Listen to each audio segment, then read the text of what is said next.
from the village. Yay! Oh, Joy, can you help? Thank you, baby. Nita, welcome. You're unmuted, and our media have gathered. We do it right here. Is this fine? We do something like that. That works, right? Can you see the person who's going to be talking in the middle? I'm just gonna lean and come over. Is that fine? All right. Give us a moment. We're just getting some stuff situated. Thanks for joining us, everyone, and thanks for being patient with our not so technical selves figuring out the Zoom stuff. And then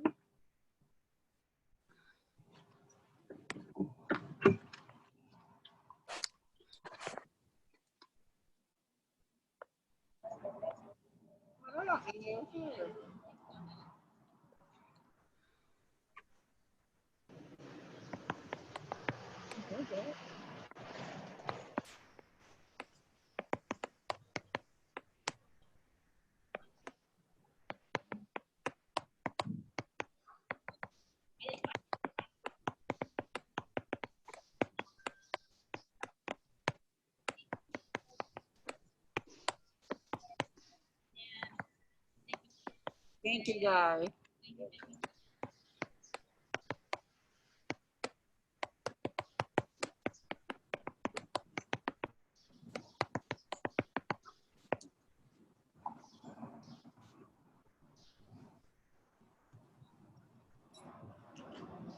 so for the microphone case,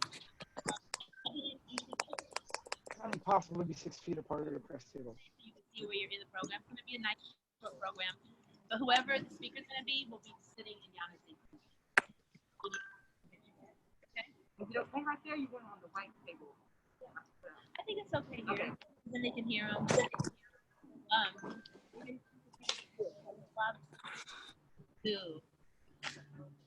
We're almost ready to start. No, we live here. We are live. Yeah.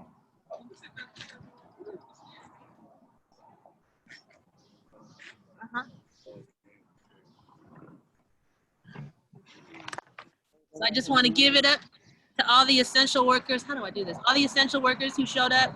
This is just a taste of Oakland's grassroots workers who show up in the trenches for our unhoused folks.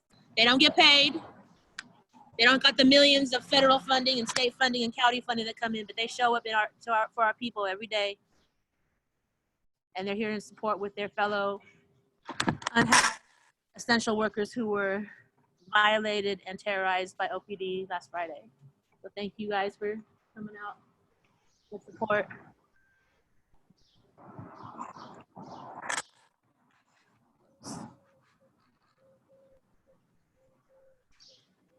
So maybe we'll go ahead and get started with the beginning part of the program while we wait for the papers to come forward. But thank you, public and press, for tuning in today to hear firsthand of the total injustice that happened this past last Friday, and the community's complete outrage of what happened, of the police terror that happened, the unnecessary and unwarranted terror that happened. We also want to give a big warm greeting to Deep East Oakland. Hey! That's right. Who unfortunately many of these neighbors had to witness just again the latest incident of police terror that has been plaguing this community for decades. I also want to say that our tech team will be fielding any questions that press and public may have through our Zoom chat. So feel free to tap at the bottom of your Zoom screen. There's a box that says chat. You can click that and then ask any questions, and they will be fielded back to us by our tech team. If you miss that opportunity or want to specifically contact any of the speakers you hear today, please contact our media point person, Liz Jacobs, at 510-435-7674. Again, that number is 510-435-7674. 7674 if you want to contact any of the speakers directly. Liz will put you in contact with them. So back to why we're here today. Oh, sorry. My name is Nita B. I'm the founder and lead organizer with the Village in Oakland. I have lived in Oakland most of my life and have been organizing on the grassroots level here over many issues that intersect, from anti-displacement to tenants' rights, to police terror, to the human rights and constitutional rights of our unhoused folks, to the right to adequate public education. And all those issues are related and linked. So we're here today, as many of you know. Last Friday, April 24th, there was an awful incident right here in the East Oakland Collective parking lot. The videos that myself, Candace Elder, and members of this neighborhood took have had more than 3,000 views and have been shared for more than 400 times. And yet our mayor, Libby Schaaf, our local politicians, and the police chief have remained silent, which is an outrage that they have not said anything. But the terror of the police and the silence of the bureaucrat is nothing new to any of us. We know disgustingly that what happened to Yana and Aki is nothing new.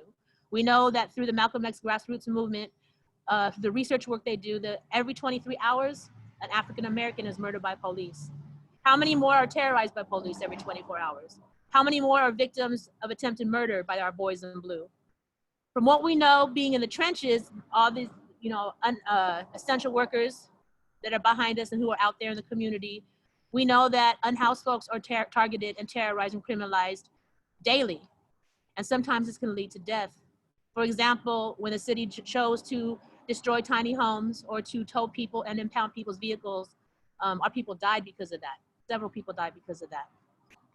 And when you consider that more than 70% of Oakland's unhoused are Black folks, then we know that this intersection of being Black and being unhoused makes this Oakland's most vulnerable and most terrorized community. And due to the systematic condition that puts fear of a Black man into the minds of most of people in the society, we know that unhoused Black men are the most terrorized and highest risk of police terror. This incident of terror and the silence of the government just magnifies the anti-homeless, the anti-Black, and anti-poor values that bureaucrats and their goons inform their decisions and their policies and practice by. And we as essential workers, as unhoused residents, as housed allies, as Oakland residents, as folks who continue to assert that Black Lives Matter, we're here today to express our outrage that in 2020, the disregard for Black lives continues. And we're gathering here today to let it be known that we will not let these injustices done to Yan and Aki be ignored. And as the Village always has, we want to open this gathering with prayer and reflection on the spiritual warfare and the persecution that we are engaged in on a daily level.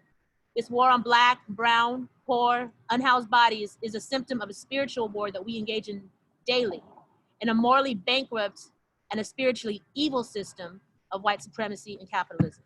And with that, I'd like to invite Pastor Preston to share a few words on reflecting the issues of spiritual warfare and persecution.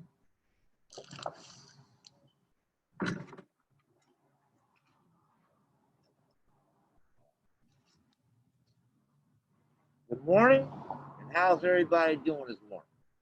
For me, being a minister and a Christian, being a United States veteran, also, I was raised in this neighborhood, okay? And I have to look at the persecution. For me, being a Christian, it says, blessed are those who are persecuted for righteousness. For my name's sake is the words of Christ. For me, the righteousness part. I have seen unrighteousness by OPD. I'll be 63 next month. But all my life, I have seen, unfortunately, people of color, not just Black folks, but just people of color in general, being racially profiled. It's like, if I'm this color, it's like I'm an enemy to America by the police state. But I'm just going to say just a short little prayer. Father, Great Spirit in heaven, just watch over everything right now. It's like, Father, we just need help. We need your conditioning within us, so we can walk humbly and proudly and walk like this.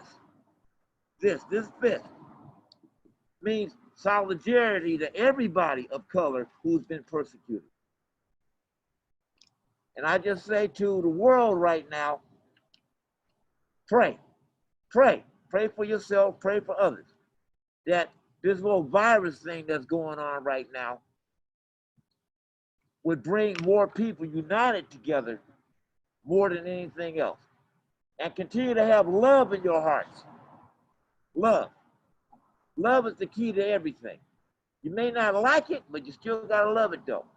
And just keep that warm spirit in your heart and condition yourself to take it one step at a time. Because I was taught at an early age, this too shall pass. Nothing is permanent. You gotta remember that. Everything's temporary. And it's like I tell the world, when whatever you believe in, when that spirit decides to take your last breath, ain't nothing you can do about it. But in the meantime, just love whatever you believe in and love your neighbor as you do yourself. And with that, all I can say is amen to that. Thank you, and God bless you. Thank you, Pastor Preston. Pastor Preston is an unhoused U.S. veteran who was also a pastor in the Christian faith, and he is faithfully out here in the streets providing his ministry and support to his fellow unhoused brothers and sisters. So thank you, Pastor, for being here. I want to introduce everyone to Ayanna Johnson, who was one of the folks who actually survived the brutality of last Friday. Yana is she's a volunteer with the village, and she's also a leader in the village. She is part of the Feed the People program out of the village. She is one of the leaders in the COVID-19 emergency shelter hotel program that we launched last week. She provides support to the unhoused communities in Deep East Oakland, which is where she's from, born and raised. And she's also a plaintiff in the lawsuit against the city, where several unhoused folks are suing the city for how they are treating unhoused folks during eviction. And so I just want to welcome Yana here and thank you for coming and sharing. Thank you. Power to the people. My name is Ayanna Johnson. I've been a longtime resident of Oakland. Been here pretty much all my life. I have raised 2 children here as well. I do the fight, especially for them. I love them very much. Basically what happened to me, this is my 2nd incident in 1 week with OPD. They were chasing and pursuing a stolen vehicle and hit another vehicle, which hit the car that I provide essential services for in my community. So now I'm a target in the 2nd incident, which is just unfathomable. It's just the gentrification that happens in Oakland is causing terror within my community. And I'm very, it makes me nervous, and it's overwhelming to know that we can't live in our own communities without being terrorized by the people we pay taxes to. It's very unfortunate. And the coldest part about it is that when we do actions, we're persecuted because they say people come from out of town. Essential workers come from out of town. However, they're hiring and placing OPD here from out of town, which is just crazy to me. We're being harassed by people who don't even vote in the same county, in the same city. And I just don't understand that. During the order, I just noticed that there has been a rise on the lawlessness of OPD. I've seen them terrorize unhoused communities time and time again, in which we're persecuted for not having shelter in place. We don't have a shelter to go in place to. And I feel like we're being punished for that, which is unacceptable. Mostly white paid nonprofit workers get so much resources and support, and we're actually a grassroots initiative, and we don't receive any support except for the community. We don't get any kind of resources from big organizations, and that's something I would like to change, as well as policy, because I shouldn't have to be afraid just to help my community, and that's unacceptable. So Libby, I'm calling you out on this, and I want change. Tell us who Aki and Yana are and what happened to them. Well, my name is Ayanna Johnson, and this is Aki, and we were providing housing, shelter in place for those who don't have shelter. And we were actually getting rooms for those who are disabled and senior citizens. And we were basically profiled by the police coming out of the location. We were followed about 20 blocks all the way here, and it's one lane. There's one lane on MacArthur, and basically they told me I did an illegal lane change, but they could not tell me what street. And when I asked the officer what street, he couldn't tell me. His response was that he's not even from here.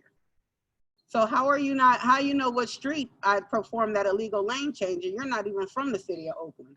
And if there was an emergency, how would you get there if you don't know the directions of, the streets of Oakland, which is confusing to me. So they came here and basically drew their weapons and told us that, to stay in the car and follow protocol when we didn't do anything illegal. I just felt like I was targeted because of the vehicle I was driving. I provide essential work to my whole community, and sometimes I do it solely and sometimes we do it together. And I feel like we're targeted every time we come outside the door, which is very scary and unacceptable. Because of so, now I'm scared to drive a vehicle. I feel like I'm being targeted. I can't sleep. I'm tired all the time because I don't know what's going to happen from the next day interacting with the police. I just don't know when my next time will be interacting with them if I've already seen them twice in 1 week. So you were coming out of this place after helping seniors, is that right? Seniors and disabled, correct. Food or just Food, sanitation, resources. We have porta potties as well that we maintain. So we provide those. The Village and East Oakland Collective, we provide a lot of resources to the community, and we do it on a daily basis. And when we are doing that, we're being targeted. So they what? They responded? Or was it after the incident on the roadway? They just fought. When we were in the motel, they were actually already there. They kind of circled inside the motel, which I've never seen them do before. And then as soon as we come out, they're behind us for at least 20 blocks, which is unacceptable. And there's only one main lane on MacArthur Boulevard. So I'm questioning, where did the lane change happen? After the incident, I was never cited. I was never, held accountable for what they said I already did. So, and if you can't tell me where I did it, how can you cite me? So, it's just ongoing, and I'm kind of tired of it, but it puts a strain on what I'm trying to do for the community. I don't get paid, and I feel like I'm putting my life on the line to do the job that I pay my taxes for the city to do. They drew guns on us, and they drew guns on a key and a taser. And this was a MacArthur like in Broadway or more? No, this happened right in this parking lot. Okay, so 20 blocks from here. 20 blocks from 105th and MacArthur all the way here. I got it. Why did they put guns in? For no reason. They didn't even know he was in a car. Or my windows are tinted. So how would you be able to see him? He has gloves and mask on. How would you be able to identify him as a murder suspect? So these questions are lingering. He's in the passenger side. He wasn't even driving. How would you notice that he was even in the passenger side if I have tinted windows in the first place? We still haven't got any information about this here murder suspect. Right. Basically. Yes. And it's just unacceptable. I feel like we're being attacked for doing a job that they're supposed to do. Now, they don't offer any money. They don't offer any help or resources. And we shouldn't be doing a job and placing disabled and senior citizens in any kind of shelter if that's the job we pay them to do. What attitude once we discovered that he was not a murder suspect in the vehicle, he was in fact helping the community? They changed their demeanor at all? Not necessarily. I feel like they kind of got more aggressive because they felt like they were at fault, but they didn't want to, be held accountable. Just like they weren't held accountable when they hit the vehicle in the first place 5 days previous to our incident here. So they told me that they weren't pursuing the vehicle in the first place, but they could tell me where the car was, that they were pursuing left them. And they told me on 580 freeway, the stolen vehicle left them. And that was their last, incident with the stolen vehicle that hit my car.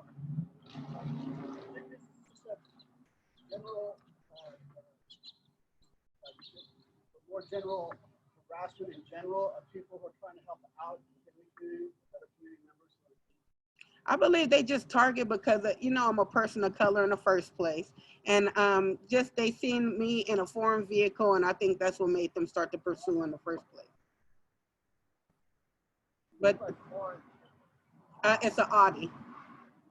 Yeah, so it's a pricey car. they seen a young woman inside of a car, and after buying hotel rooms, they seen that, you know, so that I think they put 2 and 2 together and came up with their own conclusions. Sounds like there was some body damage. Yes, there was body damage to the driver's side. And the guy that they actually hit after they pursued the stolen vehicle, he's still in the hospital. So, you know, it was just a, you know, collateral damage. He was hit by the stolen vehicle. He spun out and hit my car after they were pursuing the stolen vehicle. And he's injured, and this car is a total loss. So I saved my vehicle, but his is a, you know, his is a total loss, and he's in the hospital. So, Young. Yes. mhm. So thank you, Yana. I want to ask, please, if media can wait till the end of all the speakers, we'll have a full question and answer opportunity.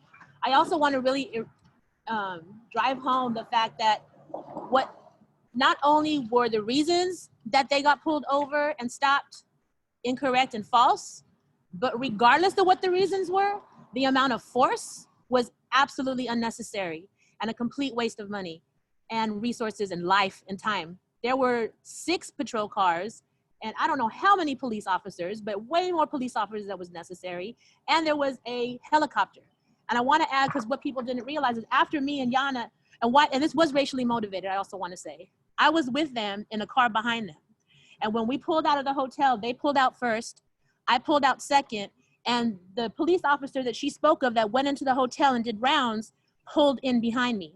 Yana and Aki were in a car 2 to 3 cars ahead of me the entire 20 blocks. And when we got to this corner is when I finally caught up with them. And I was looking at Yana in the mirror and she was looking at me and I'm like, what the hell's going on? And I thought they were coming after me because they were behind me, not behind them. But as soon as we came into this lot, they were all over them. It was racially motivated. That was very clear. I was ignored. We have the very same vehicle. We have the very same vehicle. So we were why, in identical vehicles. and we weren't breaking any laws, and there was no reason to cite us in the first place.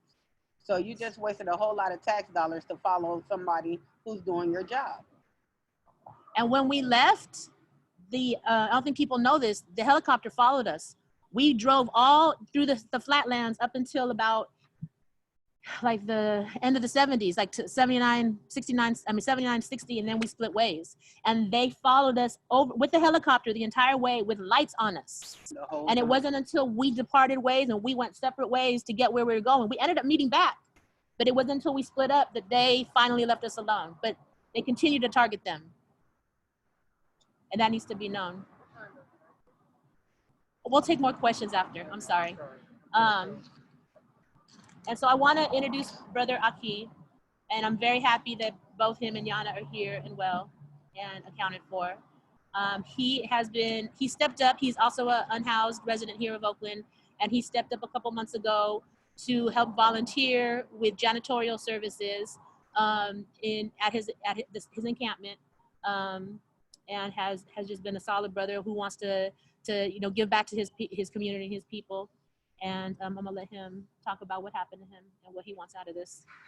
My name is Leon Aki Young. What happened to me on that date was, first of all, I was asleep.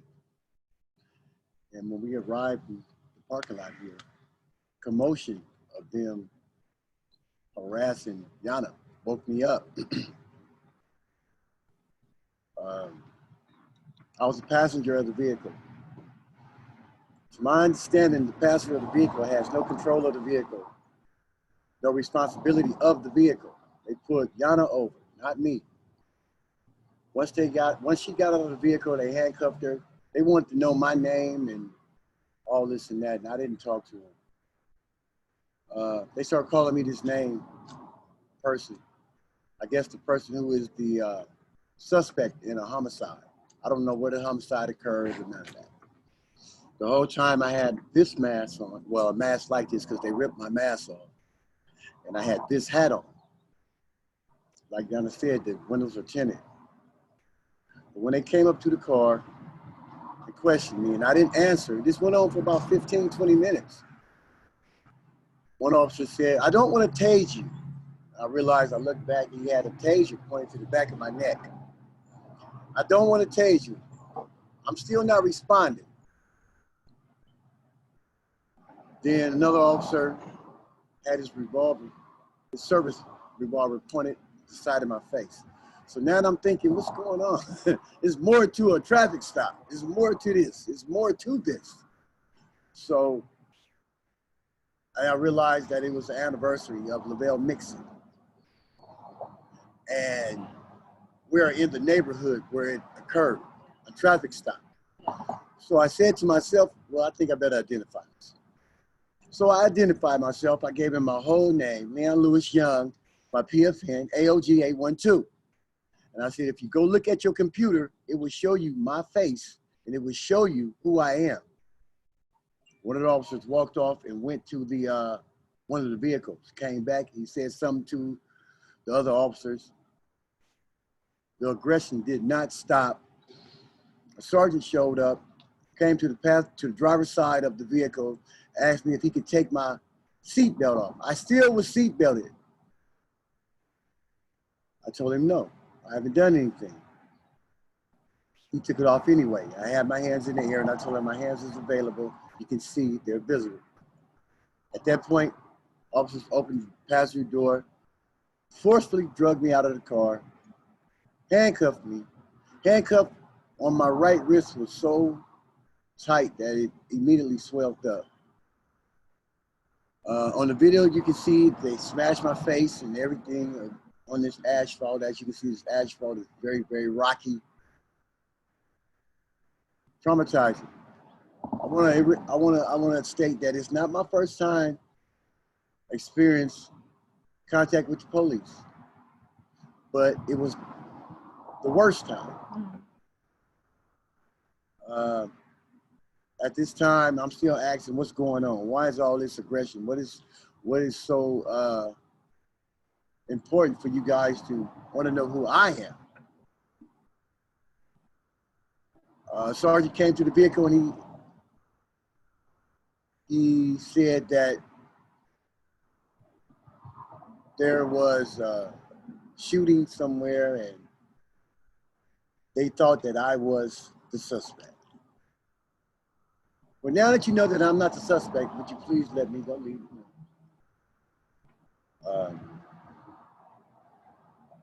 Unfortunately, I had a warrant for a probation, a failure to appear. Sergeant said he's going to try to get that taken care of for me. Went to the substation. From here, went to the substation in Eastmont Mall.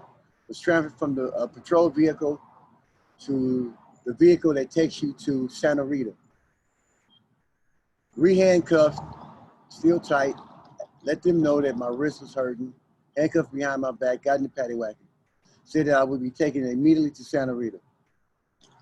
I didn't arrive at Santa Rita for another 3 to 4 hours. So I'm in the back of the patrol wagon that whole time. I don't have my mask on, they ripped the mask off. I don't have no gloves.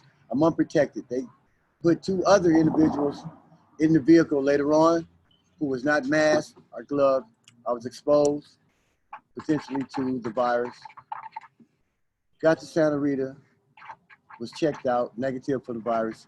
Went to isolation cell, was moved from one isolation cell to another. Woke up the next morning at 8 o'clock, 8 a.m., and was released.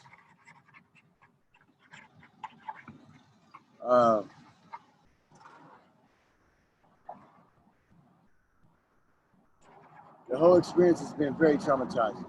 And I'm not a person who can be traumatized very easily. So I don't know when the next episode is going to occur. I'm looking for it. I'm actually looking for the next encounter with the police department.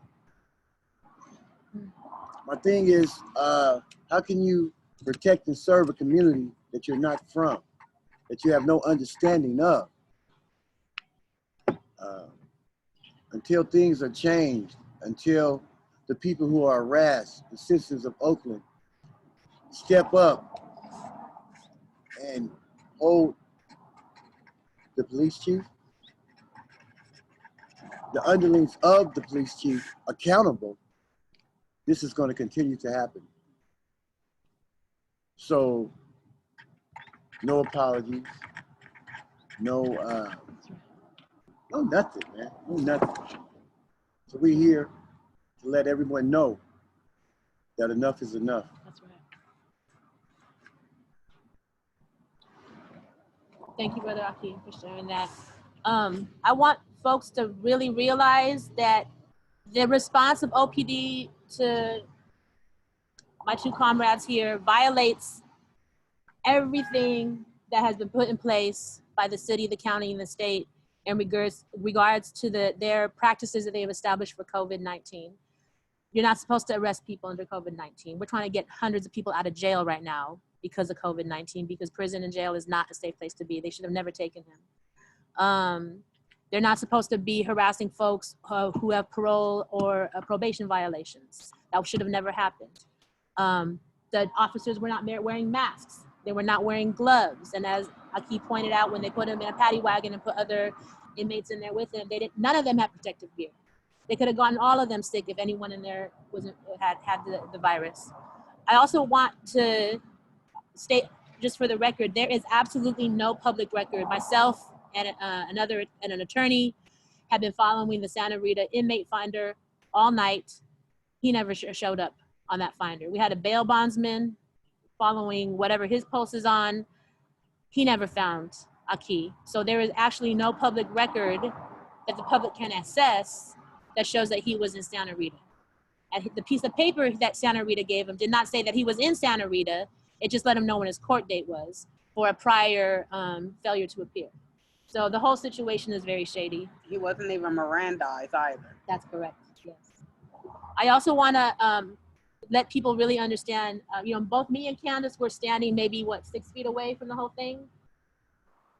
And it was very clear, without any doubt, and I'm sorry to say this so harshly, but I think it needs to be said, that they had every intention, the deepest of enthusiasm, to kill this brother. That was what they were trying to do that day. And I think because there were so many witnesses here, and once they realized that we are actually associated with Alameda County Public Health, they were forced to change their tone. But they had every intention to kill this brother. And that needs to be really understood.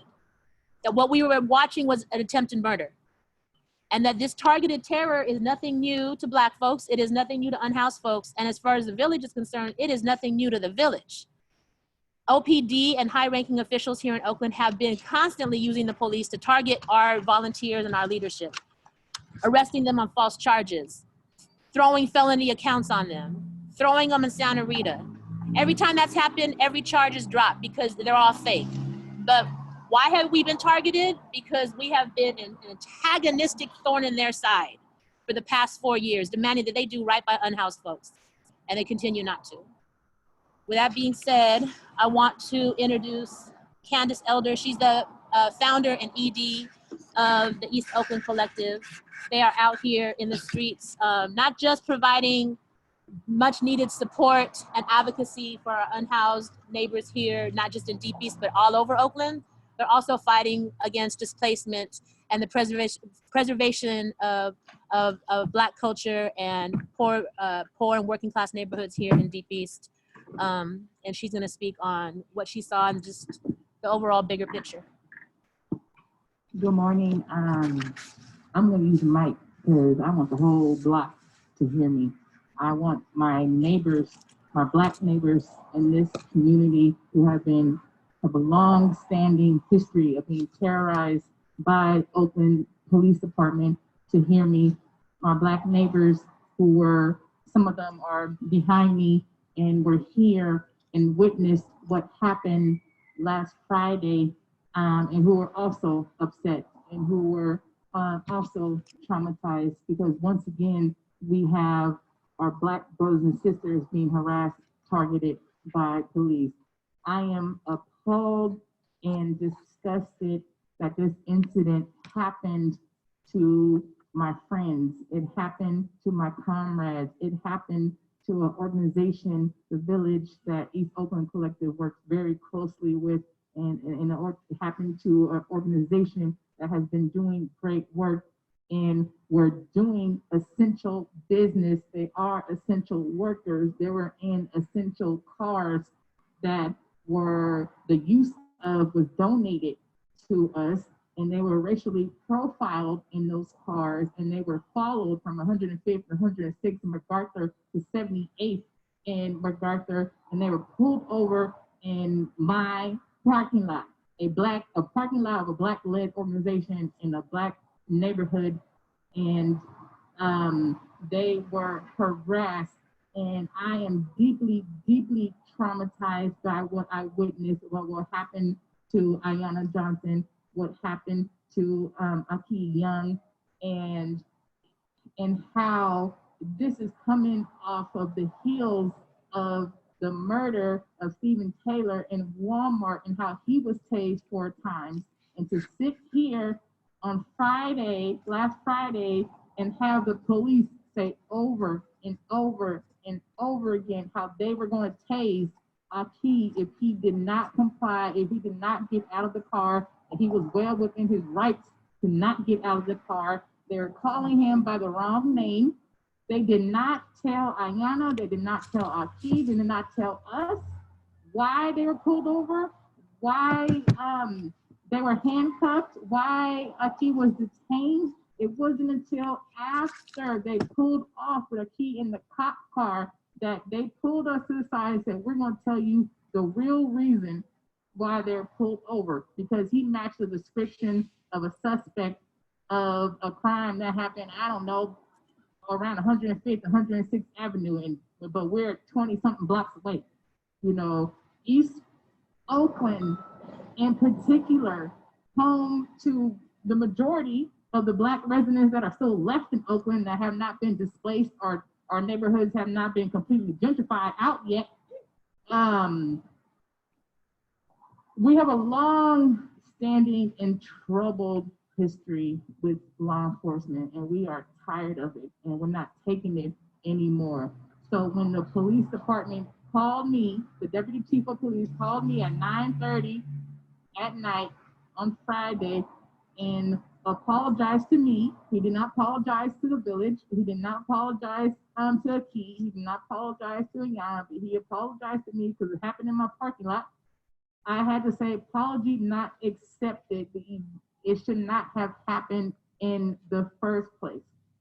It was nice to get a phone call. I never got a phone call from the police, but not in that regard, you know, but apology not accepted. The police department needs to be accountable for their long stemming history of racist behavior, of excessive force, of unfair practices, of racial profiling in Oakland to our Black, brown, immigrant residents, you know, any person of color who has faced injustice by the police, to all the mothers and the fathers who lost their kids, you know, to the police, to all the families who have, because of delays in response by the police, have lost their kids and their grandkids to gun violence, you know, not investigating the murders that are happening in our community, the violence that are happening in our community, cases going unsolved, you know, and I have some people behind me who work in that space, who are trying to save our kids, and they're about to speak after me. We need the police department to be accountable for all of this, and the trauma that has been impacted and enforced on our communities. Aki and Yana should be able to sleep every night. They should be able to not be afraid to get in their car. They should, you know, and just this long stemming systematic racism that is occurring in Oakland, and then we see it occurring disproportionately to our Black residents, house residents, unhoused residents, you name it. So, you know, I have a very heavy heart this morning as I sit here and listen to Aiyana and Aki recount what happened and the many violations that happened to him, to both of them. And the police department needs to be held accountable. Our elected officials need to be held accountable for backing up this racist police department and for continuing to increase their budget, you know, and not holding behaviors and practices and official and unofficial policies within the police department.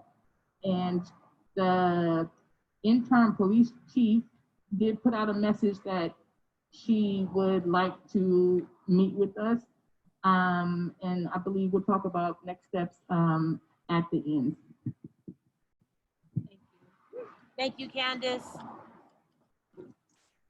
We appreciate all the work that Candace and East Oakland Collective continue to do in the community.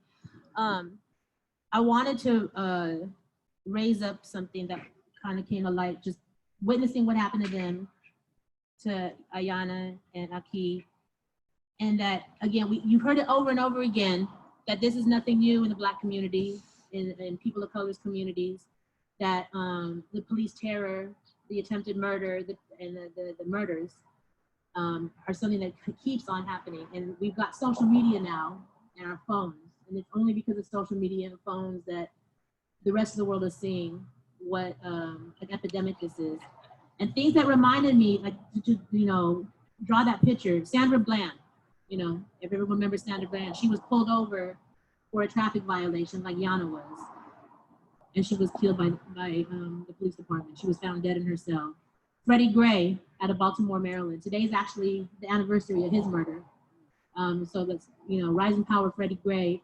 He was thrown in the back of a paddy wagon for 7 to 8 hours and ended up dead in that paddy wagon. Demoria Hogg, he was sleeping in his vehicle and was killed by police for sleeping while Black. We have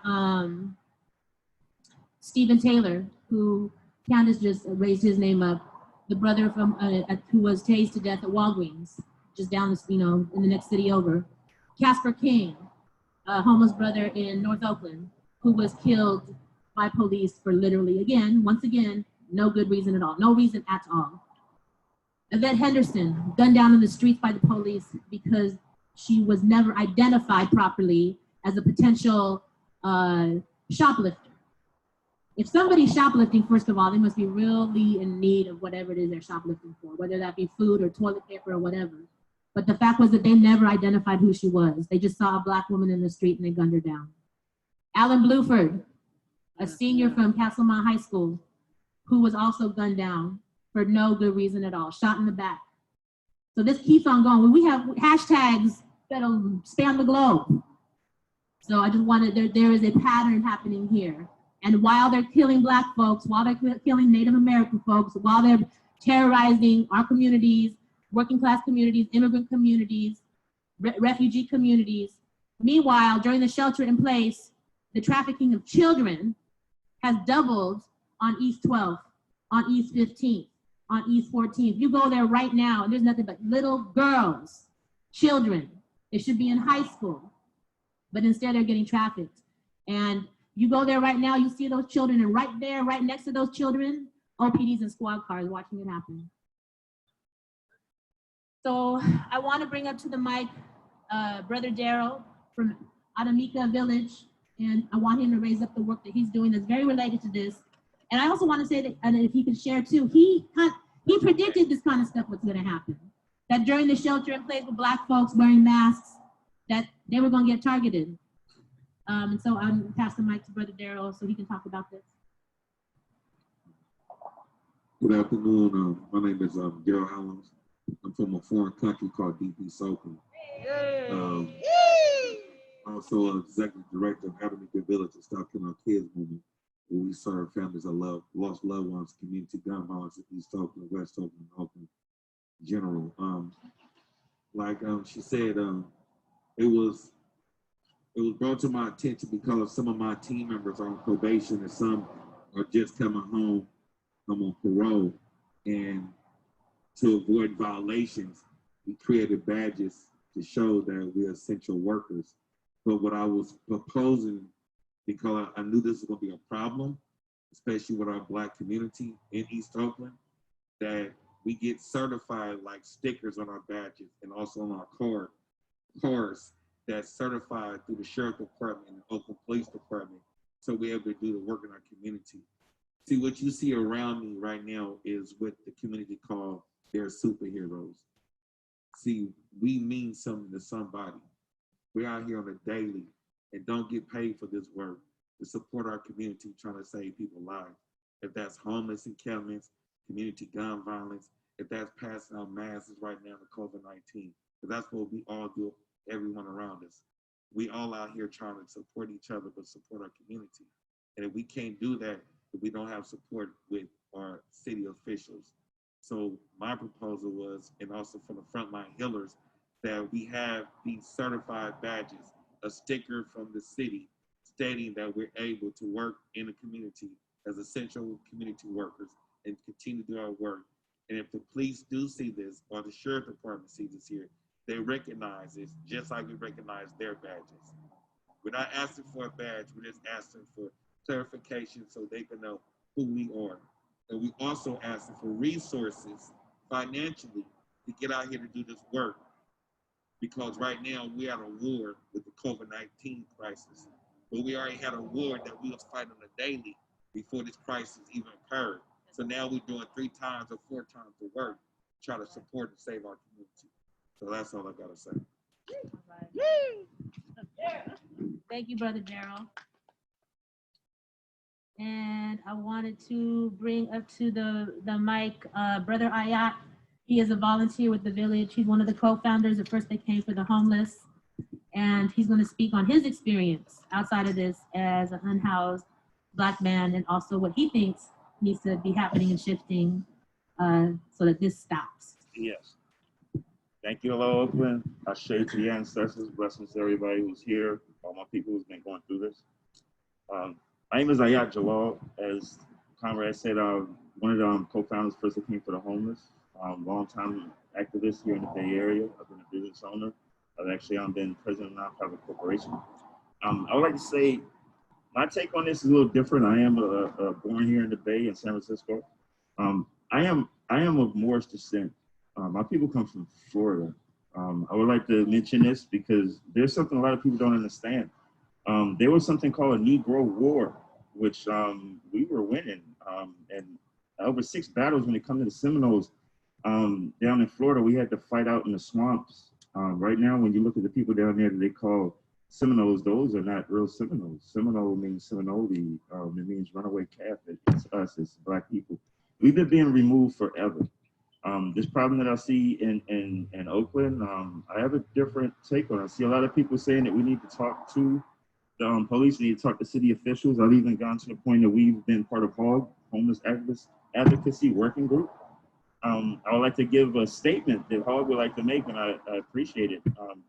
After a long-standing battle of having a chance to be as a go-between activists, different organization groups, and the city officials, HOG would like to say that we are disheartened and displeased with the responses that we've gotten from city officials.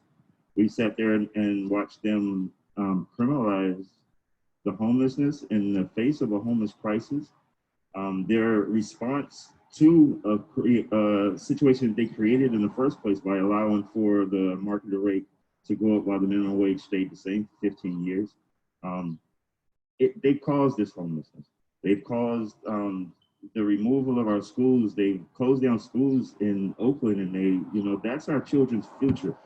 And I'm gonna start there. If they don't care about the future of our children, they don't care about us. I have a resolve in my mind. I don't believe that any amount of money is going to save us. Until we are printing the money, no amount of money is going to save us. And everybody's wondering about their jobs. Everybody's wondering about what their career is going to be. Or these youngsters out on the street wondering about their money. Let me talk to my people. No amount of money is going to save you unless we're the one printing the money. Right now we need to have a stronger resolve. Money is not going to help anything. We have a system here where we have police constantly. The statistics are wonderful and they're beautiful, but for us here on the street, out here risking our lives, it's in our mind, it's in our heart every day. We could die. I'll say me from my personal experience, I've given up thinking that I've given up on police. I don't think they care. I know they don't care. They're originally the original purpose for the police were to catch the slaves. They weren't there to police and to protect and serve. They were there to serve white supremacy. They were there to serve a new ideal of the world of one man being better than all the rest, one nation being better than all the rest. And now we have our children running around here acting like a bunch of U.S. soldiers. To be a man does not mean that you have money in your pocket that you can go and kill somebody. The original definition for punk is a disrespectful, unruly male who's prone to violence. OPD punks. SFPD punks. Anyone who's sitting in the city council who are collecting a check and watching this and has such dissidents allowed, under their administration as far as the policy, with Libby Schaff with clearing out their removal of homeless encampments in the face of them not having nowhere for them to go is blatant disregard for humanity. There's so many things that I can go on and rant out about, but the truth is that we need to go back to policing our own streets. I am a Panther Cub, and I don't know where the Panther Cubs are today, but I know that we are all out here suffering. I know that it's a time for a new age. It's time for us, every generation have tried to tell our children to be nice, to be kind, or how not to be harassed by the police. I believe they even wanted our children to in the school systems to learn how to be obedient to police. We don't need this type of training and teaching. Right now, our schools are out and the schools are in. I've talked to some of my other comrades, my brothers. They said the kids are doing good. They're actually learning. They're maturing far better away from the school system. This system. We Black people need to get together. We need to just be serious about one thing. No one's going to do this for us. And change is not something that you ask for. It is something that is made. So please, I'm long-winded. I don't know what to say. I'm trying to hold my anger back because literally, it's up to us, man. There's enough. Even if you want to go by money, there's enough dollars being spent in the city that if we simply put our money into a land grant or something else, Black folks could own Oakland. Let's stop waiting for somebody else to do for us, and let's start getting into think tanks so that we can contrive and come up with a better way to be. Because this is not for us. It never has been. This economic situation is incredible, and right now we have a whole lot of people sitting at home, nowhere to go, and because there's no money or there's no job, there's no work. People wondering where they live, where they're going to do. You're a human. God was give you this earth, to thrive, and gave you your fellow humans as counterparts, as partners, as teachers, as healers, as students of yourself, of loved ones of one another. We need to wake up. We need to wake up. This nation is white. I can't even say white supremacy anymore because now it is an ignorant mind state of foolishness, of belief that this is how everyone should live their life. This societal way of America. They have played war on every other nation, man. We sitting here happy, that we're part of abomination, or happy that we're winning. No, we're not winning. We're all losing. Our children have no future until we stand up. And we need to do this ourselves. We need to police our street, and we need these young brothers who are soldiers, who have nothing to do, who have nothing in their mind but money, to realize, let it go. Your people are much more worth it and much more powerful. When we are together. We're going to see this forever. We're going to see this forever. I'm 47. I've watched it happen through 3 generations of people saying, it's getting a little bit better. No, it's not. It's getting worse. I see the media here, and we ourselves are using media as a way to speak to people. Don't listen to what you say on TV, what you hear on TV. Get out and go talk to somebody. Come out and get in touch with the village. Get in touch with the ELC. Do something for yourselves and for each other. This is time for us to prove that we don't need the government. They've proven forever that they don't want us. And I don't see why we're still begging and asking. We are the strongest. We are the strongest. And we are the most homeless of people. We have helped so many races, so many tribes. Every nation has Black people in it, and nowhere has there been war. It is time for us to stop wondering about, did we come from Africa? Did we not come? We are here. Black people started in Africa, but we traveled all over the globe to every civilization without war. You know, in the fact that we are here, we are one. Everywhere we're on this earth, we are one. You know, and now we are separate. The most in America, here in Babylon, you know, until we stand up and pick up ourselves and realize that our identity is beyond any name or label that's been given to us, you know, then we are doomed to suffer, you know. Let's wake up together and then rise, you know. Think, Ashe.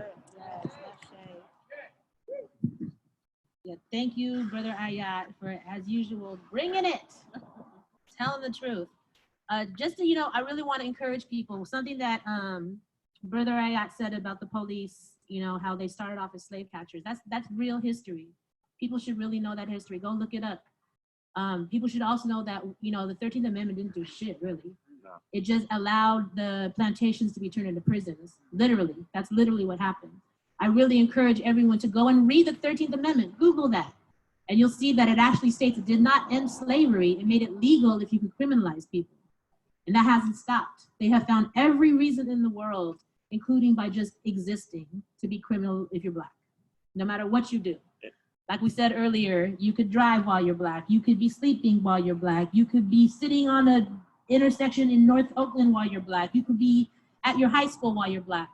You're going to be criminalized because that's how the system was set up. So the system is not broken. It's doing exactly what it was created to do.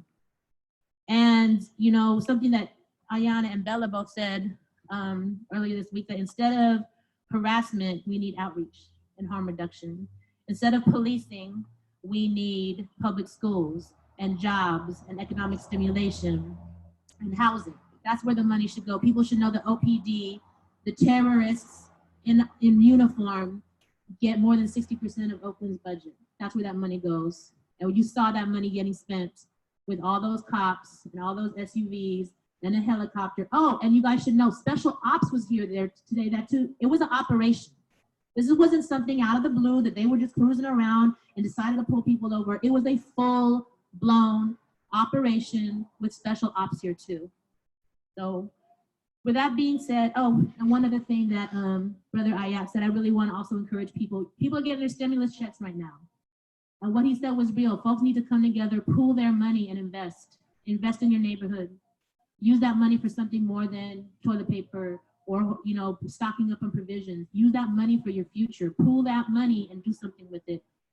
If 12 folks came together and put together their $1,000 checks, that's $12,000. You could do something with that. Be your landlord. If 20 people came together and did that, if an entire family, if several families came together and everyone pulled those stimulus checks, people would be property owners and business owners. So definitely, that's what time it is. So there are demands. We're not letting this go lightly. We're not letting this just be forgotten. We demand that there's a full investigation on all the personnel who were involved with this operation. We demand a full accounting of all the resources that were used on this operation. We want to know how much was spent of taxpayers' money. We also demand, because what Ayana and Aki were in the middle of doing and had just left, was we had just bought up a bunch of hotel rooms to move people in. And after we did East Oakland, we were going to move people into West Oakland. And that act of terror actually stopped that from happening. We were not able to move the people in that were supposed to be moved into that day. And so our demand, another demand, is we're also part of both East Oakland Collective, the Village, Love and Justice in the Streets. We're part of a statewide campaign. Those are the 3 Oakland organizations that are part of a multi-city campaign across California called No Vacancy California, where we are locally pressuring our mayors, who were granted the power by the governor more than 2 weeks ago, to commandeer all the empty hotels in their room, in their cities. We heard 2 different numbers. Some say that there's 1,500 empty hotel rooms, according to a Oakland Post news article that came out a couple weeks ago. Other folks who've done some research say that there's about 5,000 empty hotel rooms when you count those luxury hotels that just went up in downtown Oakland and in North Oakland. And there's been crickets. There's been absolutely no assertion of her ability and the power that was granted to her. And so we are saying that still needs to happen. Libby needs to commandeer all those hotels and move people in. In the meantime, The 3 organizations that are part of the No Vacancy California campaign, the Village, East Oakland Collective, and Love Address in the Streets, we're going to continue to put people in hotels through COVID and beyond. And we're not going to move them out until there's permanent housing for folks. And if folks want to get down with that, they can check out our pages. There's a link, which I don't have in front of me. Hopefully the folks on our tech folks can post that on the chat and get that to the media. We'll take any questions at this time too. We'll just open it up for questions for folks to respond. I have a couple questions, but then I gotta go downstairs. Radio. All right. What was the name of the hotel? I don't want to disclose that for the safety of my unhoused. And who all gave you the money to get Community resources For the community. from the community. The community. We take care of each other. And the gentleman I see now, he was living in that place? No, he was just with me as an essential He was worker. helping you out. Correct. Okay. And so, you were in there, you had placed some people in there, or you were just? I was arranging to place people in there that day. You were. Yes. Oh, somebody from the PD reached out to Deputy Chief? Deputy Chief? They reached out to Candace. The deputy chief reached out to Candace. Do you know who that was? Candace was speaking earlier. She has an appointment. She can't come back now. She was speaking earlier. She's the founder Yeah. and ED of the I East just Oakland wondered Collective. who the name of the person was, so. But I'll check back with her later because she's in another call. There's just one deputy chief, right? How many deputy? That's what I was saying. Yeah, it's only one deputy chief, How right? many deputy chiefs? I don't know. No, it's only one. Oh, yeah, anyway. Okay. And are you launching a lawsuit? We're gonna basically sit down and pull out our next step. Right. Yes, I just want to know why we are being subjected to the things and we're doing their job, basically. I'm being abused for doing your job, and I'm not getting paid, so it's a new age slavery. That's how I feel. And the cars were provided by, was your car? Or something? No, it was donated through an organization. So within East Oakland. Yes. All right. Thank you so much. Thank you. We appreciate it. Any other questions? So we do have a question from Jeff Sutterworth with KTVU. And I think this is in response to what I had said. He's saying, isn't it a wild speculation to allege that the police plan to murder Mr. Young? And as a eyewitness who was 6 feet away from that incident, I can tell you with absolute certainty that that's what they wanted to do. They had so much gusto and determination. You have no reason to put a taser at the base of someone's skull and then a gun 6 inches away from his head, from his face, if you're not trying to really do some fatal harm to somebody. And I also have a reply. KTVU, if they weren't, then they didn't even know his name. So how often do you see in other communities that are not African American where they put a gun to your head before they ask your name? That's right. So that's not speculation. Those are facts. Any other questions?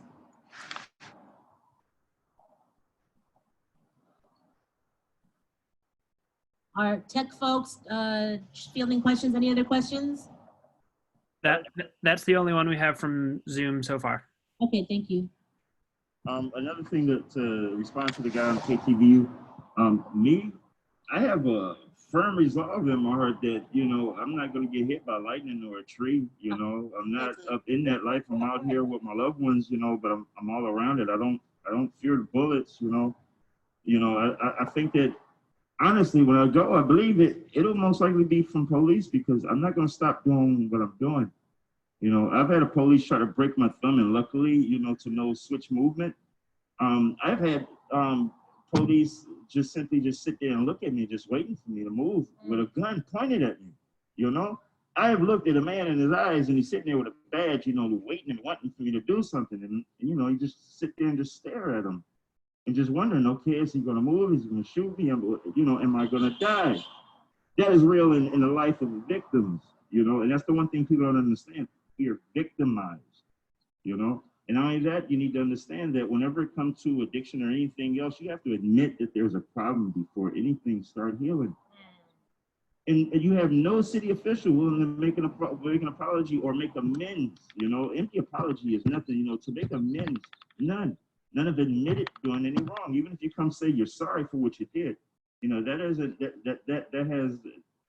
You need to admit what the wrong actually was. You know, in court they actually say, well, maybe you ought to sit and talk to the perpetrator or whatever, to, you know, the victim for healing. We don't even get that. You know. There's no admission of guilt. It's almost like a child who's going to go do the same thing again, almost like an addict who's going to go do it again, like they get some thrill off of this. Yes, we believe and feel that our lives are in danger. And when you look at a person in the eye, you know, when you look at a person in the eye, you know what they want to do. Are we about to fight? Or is this guy really just upset? Does he want to kill me? And am I okay? Thank you. I also forgot to mention why I brought up the no vacancy campaign. As one of our demands is that not only does the mayor immediately commandeer all the hotels in Oakland, but she passes it on to the members of the No Vacancy California campaign and let us manage it. What we do know is in the current, whenever the government, whether it's the city or the county or the state, starts running, you know, programs specifically for homeless folks. And if you're talking about the homeless population here in Oakland, you're talking about a population that's more than 70% African American. So you've heard over and over again the kind of terror and harassment that Black folks and homeless folks have been targeted with, and now that's an intersection where that's like doubly targeted. These programs that we've seen the government run, whether they be the Tough Sheds or the FEMA camps or the current hotel programs, they're run as if unhoused folks were criminals just by virtue of being alive, like and they're run like jailhouses. Folks are really, they're under lockdown. They don't get to come out of their rooms. They don't, you know, and shelter in place, that's not how they're treating the shelter in place for house folks. So how they treat house folks and telling house folks to shelter in place, they should be also treating unhoused folks who they're offering hotels to. But we just know that they have a complete lack of compassion and understanding when it comes to them managing these housing programs. And so part of the demand of justice for the injustice that was done to Akil and Yana is to commandeer those hotels and pass them on to us. We'll take it from there. Pass it on to our 3 organizations. And then the final demand, not even a demand, how we're holding them accountable is that Akil and Yana and East Oakland Collective and the village will be filing a complaint and investigation to the police commission. And we ask anybody here in the neighborhood who witnessed this also should be filing a complaint. And something that Brother Key had said to me yesterday was that what he wants out of this is he wants people to get inspired to step up. He wants support, and what support looks like to him is anybody who has been a victim of terror, of OPD, or who has witnessed OPD victimized people. If those folks come forward now and that they also file complaints, and that we flood the police commission with complaints of terror, because enough is enough. And though I'm with Brother Ayat, I don't have any faith in any kind of reform because they're doing exactly what they were designed to do. Certain things need to just stop. Yeah. There is no justification that these systematic murders and the systematic brutalization is continuing in 2020.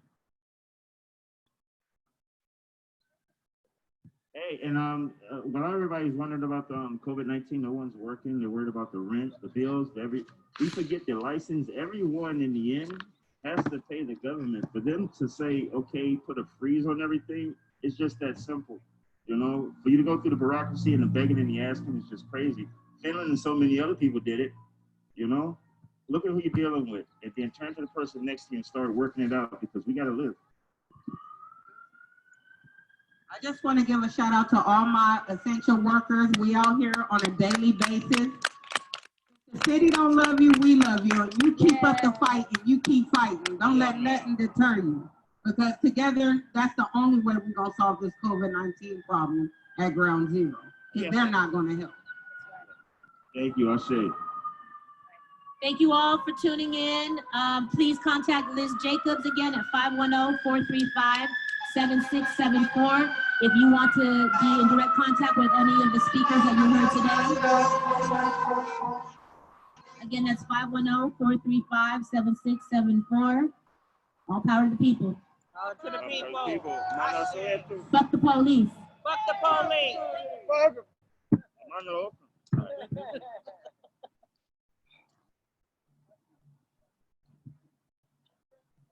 Are you done with the Zoom, or you still Zooming? I think we're done with the Zoom. I'll see you guys now. I don't know. All right. That's something If there's nothing else, we can close the room. Give me 1 second. Sure. Thank you guys. How did it go on your end? I could hear everything fine. The video worked well, so. Yeah, the only issue that I saw was we couldn't hear what questions the press was asking you on your end. We could only hear your responses. Okay. Hey, this is Liz. So there were